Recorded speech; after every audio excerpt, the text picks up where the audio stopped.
आज हम म्यूजिक के क्वेश्चन हल करेंगे दोस्तों। श्रुति की निम्नलिखित परिभाषा किस प्रसिद्ध संगीत शास्त्री ने संगीत रत्नाकर नामक अपने ग्रंथ में दिए? तो ये किसने दिए दोस्तों? जो ये संस्कृत में जो ये मतलब श्लोक लिखा हुआ है, पंडित सारंगदेव ने। नेक्स्ट क्वेश्चन, श्रुति की निम्न परिभाषा किस संगीत शास्त्री ने दी है जिसमें श्रुति की व्याख्या सहित उसकी संख्याओं की चर्चा की गई है? ये दी गई है पंडित दामोदर। नेक्स्ट क्वेश्चन, श्रुतियां भारतीय शास्त्रीय संगीत की आधारशिलाएं। यदि राग सुरों पर आधारित है तो सुरों का आधार क्या है? इसका राइट ऑप्शन है श्रुति। जिस प्रकार प्रत्येक जाति अर्थात ओडव साडव आदि के रागों में सुरों की संख्या निर्धारित है, उससे कम या अधिक स्वर लगने से रागों की शुद्धता नष्ट हो जाती है, उसी प्रकार यदि सुरों में भी निर्धारित श्रुतियों से कम या अधिक श्रुति संख्या हो जाए तो स्वर का स्वरूप क्या होगा? तो दोस्तों स्वर का स्वरूप अशुद्ध हो जाएगा। इसका ऑप्शन राइट है। नेक्स्ट क्वेश्चन, पूर्वी और भैरव दोनों ही रागों में कोमल देवत का प्रयोग होता है, किंतु दोनों रागों में प्रयुक्त कोमल देवत में श्रुति भिन्नता की किस स्थिति का स्वरूप है? तो श्रुति भिन्नता की एक श्रुति नीचा,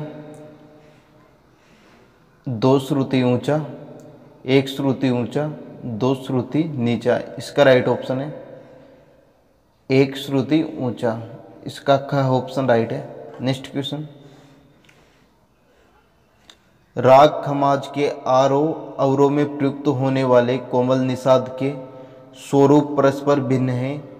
यह बताएं कि खमाज के आरोह में लगने वाला कोमल निषाद खमाज के अवरोह के कोमल निषाद से किस रूप में भिन्न है?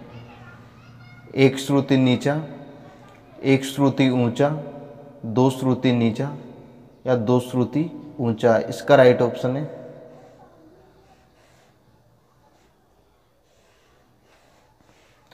एक श्रुति नीचा। इसका का ऑप्शन राइट है। नेक्स्ट क्वेश्चन,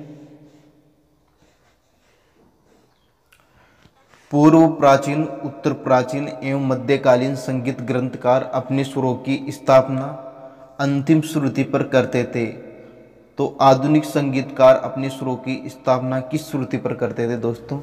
तो वह प्रथम श्रुति पर करते थे आधुनिक संगीतकार। इसका ग ऑप्शन राइट है। नेक्स्ट क्वेश्चन, भरत एवं अन्य प्राचीन संगीत शास्त्रियों की भांति सारंगदेव ने भी शुद्ध सुरों की स्थापना सुरों की अंतिम श्रुति पर की।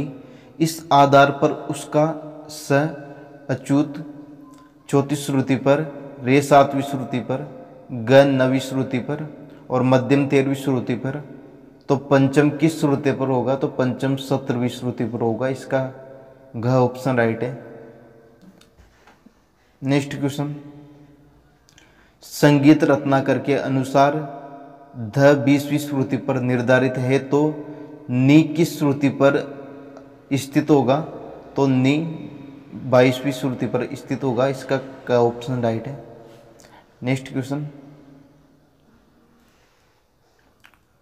सामान्य रूप में षड्ज और पंचम को अचल स्वर मानकर उनके केवल एक रूप की ही मान्यता है, किंतु सारंगदेव ने श्रुति व्यवस्था के अंतर्गत सा के दो रूपों को माना है, जो चल स्वर के समान शुद्ध और विकृत रूप के समान है। इनके दो रूपों का क्या नामकरण किया गया है? तो इनके दो रूपों का नामकरण किया गया है अच्युत और च्युत। इसका ग ऑप्शन राइट है। नेक्स्ट क्वेश्चन, सारंगदेव के अनुसार पंचम के दो रूप क्या हैं? तो पंचम के दो रूप है शुद्ध प और कौशिक प। ये दोस्तों सारंगदेव के अनुसार है शुद्ध प और कौशिक प।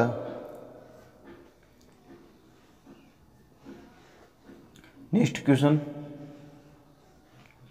राग तत्व विबोध ग्रंथ में किस शास्त्रकार ने वीणा के 36 इंच लंबे तार की लंबाई के विभिन्न भागों से शुद्ध एवं विकृत 12 स्वरों के स्थान निश्चित किए? तो वह किसने किए? राग तत्व विबोध श्रीनिवास द्वारा लिखा गया ग्रंथ है, तो इसका ग ऑप्शन राइट है। नेक्स्ट क्वेश्चन, श्रीनिवास के अनुसार काफी टाट शुद्ध ठाट है जिसमें ग नी कोमल है, जबकि भातखंडे के अनुसार जी के अनुसार शुद्ध ठाट, जबकि भातखंडे जी के अनुसार कौन सा ठाट शुद्ध ठाट है जिसमें ग और नी शुद्ध है? तो वह है बिलावल ठाट। बिलावल ठाट को कर्नाटक संगीत में धीर शंकराभरण भी कहते हैं। नेक्स्ट क्वेश्चन, किसी भी गेय रचना को जब विशेष सांकेतिक चिन्हों के द्वारा प्रयुक्त स्वर एवं ताल के द्वारा निर्देशित करते हैं तथा उसको लिपिबद्ध करते हैं तो उसे क्या कहते हैं? तो उसे कहते हैं स्वर लिपि। इसका क ऑप्शन राइट है। नेक्स्ट क्वेश्चन, प्राचीन काल में भारत में 250 ईस्वी पूर्व किस काल में स्वर लिपि पद्धति का हमें संकेत मिलता है? तो वह संकेत मिलता है हमें ख ऑप्शन राइट, इसका पाणिनि काल में।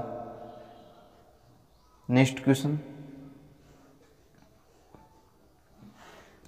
संगीत के प्रसार के लिए सुबोध एवं सरल स्वरलिपि के निर्माण में किन दो भारतीय संगीत विभूतियों को श्रेय दिया जाता है? तो किन को दिया जाता है?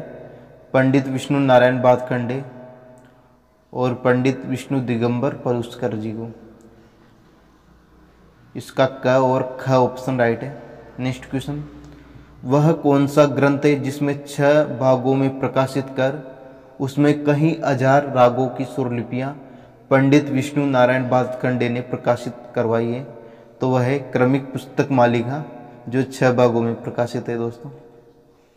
नेक्स्ट क्वेश्चन, विष्णु दिगंबर पद्धति एवं भातखंडे पद्धति में सर्वाधिक लोकप्रिय पद्धति किनकी है? तो सर्वाधिक लोकप्रिय पद्धति विष्णु नारायण भातखंडे जी की है। इसका ख ऑप्शन राइट है। नेक्स्ट क्वेश्चन, जिन सुरों के ऊपर या नीचे कोई चिन्ह नहीं होता, अर्थात जैसे नॉर्मल सा रे ग म, तो उसे क्या कहा जाता है? तो उसे शुद्ध स्वर कहा जाता है। नेक्स्ट क्वेश्चन, जिन सुरों के नीचे रेखा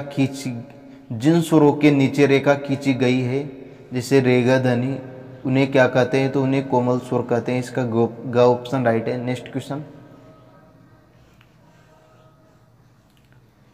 स्वर के नीचे बिंदु वाले स्वर म प ध को क्या मानेंगे? तो वह मंद्र सप्तक के स्वर माने जाएंगे जिनके नीचे बिंदु होगा। जिनके बिंदु नहीं होगा वह मध्यम सप्तक के स्वर, और जिनके ऊपर बिंदु होगा वह तार सप्तक के स्वर। नेक्स्ट क्वेश्चन, ग रे सा अर्थात ऊपर बिंदु वाले स्वर को कहते हैं तो वह तार सप्तक के स्वर कहलाते हैं। इसका ख ऑप्शन राइट है।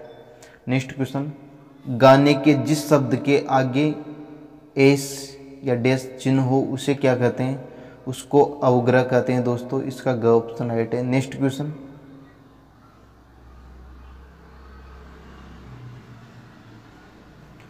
जिस स्वर के आगे लकीर अर्थात